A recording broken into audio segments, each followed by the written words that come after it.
Og jeg kan virkelig godt forstå, at det her er med til at skabe politikerlede. Lige nu så skal vi til at stemme om at hæve pensionsalderen til de 70 år.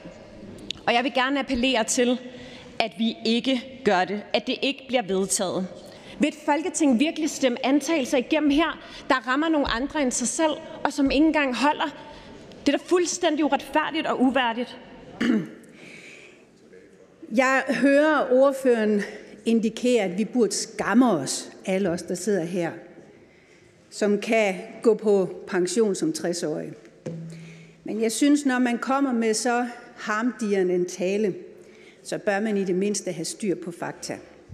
For lovgivningen er sådan, at hverken fru Victoria Velasquez eller jeg selv kan gå på pension for Folketinget som 60-årige. Vi bliver ramt nøjagtigt lige sådan som alle andre, når pensionsalderen stiger.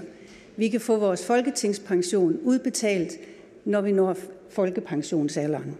Så nævner ordføreren rengøringsassistenter og pædagoger.